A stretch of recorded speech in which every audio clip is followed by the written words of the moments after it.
Bismillahirrahmanirrahim. Assalamualaikum warahmatullahi wabarakatuh.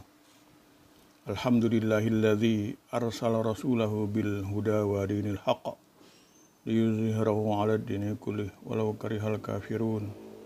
Wassalatu wassalamu ala Muhammad wa ala alihi wa ashabihi wa man tabi'ahu bi ihsanin ila yaumiddin. Amma ba'du. Sahabat pendengar yang berbahagia, kesempatan ini saya akan sedikit membahas atau mengupas tentang hutang. Rasulullah diriwayatkan dalam setiap sholat sering memohon kepada Allah Subhanahu wa ta'ala supaya terhindar dari masalah hutang. Allahumma inni a'udzubika min al-matsami wa al-maghram. Ya Allah, aku berlindung kepadamu dari berbuat dosa dan lilitan hutang. Karena kebiasaan Rasulullah berdoa dengan kalimat tadi, seorang sahabat bertanya kepada Rasulullah, Rasulullah, mengapa engkau banyak meminta perlindungan dari hutang?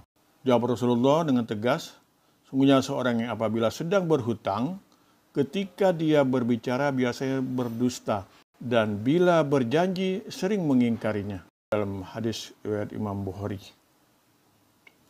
Kebanyakan masyarakat jika mengalami kesulitan uang dan sedang dalam kebutuhan mendesak, maka sering akan mengambil jalan yang sering dilakukan orang banyak, yaitu pinjam atau hutang. Entah pinjam dengan teman atau kantor, atau pinjaman dengan lembaga keuangan seperti bank dan lain-lain.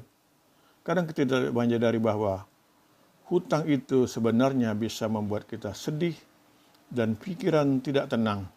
Tidak tenang karena kita mempunyai kewajiban untuk mengembalikan sementara kita sendiri sedang dalam kesulitan uang. Rasulullah menegaskan kepada para sahabatnya bahwa hutang piutang adalah perkara yang harus disegerakan. Nah, pentingnya melunasi hutang.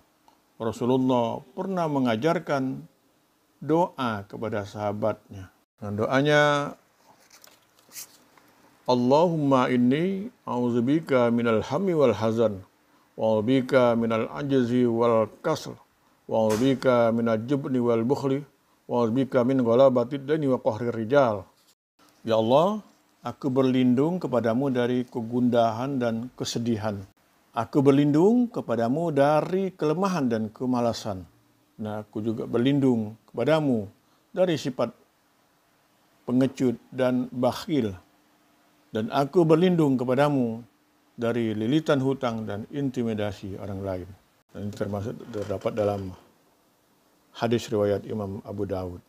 Abu Umamah, seorang sahabat Nabi, pernah merasakan kegelisahan dan kebingungan karena memiliki hutang yang tidak bisa dibayar.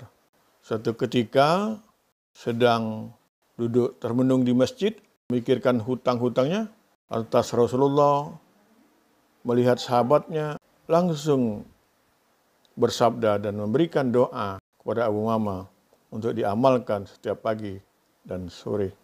Islam mengajarkan untuk tidak menganggap sepele masalah hutang. Jika ada keluarga yang meninggal dunia, para ahli waris berkewajiban membereskan terlebih dahulu masalah hutang piutangnya sebelum dikebumikan.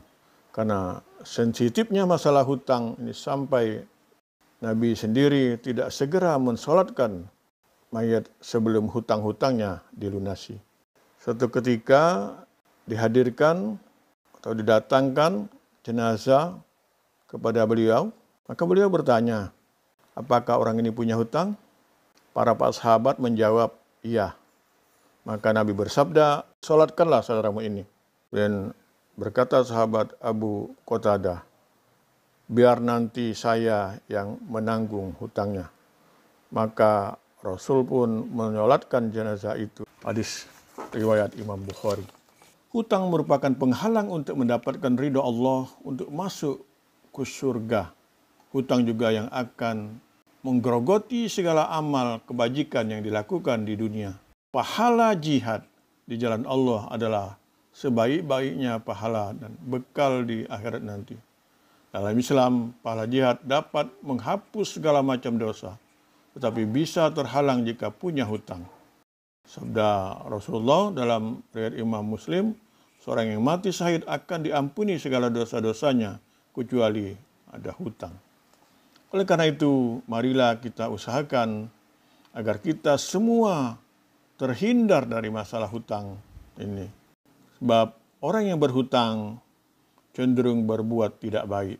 Seperti misalnya berbohong dan ingkar janji. Janji akan mengembalikan hutangnya, tetapi saat ditagih akan berkata bohong kalau belum ada uang.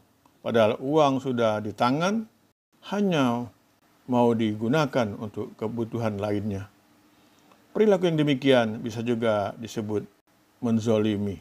Sahabat pendengar, ini saja yang dapat saya sampaikan pada kesempatan ini. Mudah-mudahan bermanfaat bagi kita semua. Nasrullah patung qarib. Wassalamualaikum warahmatullahi wabarakatuh.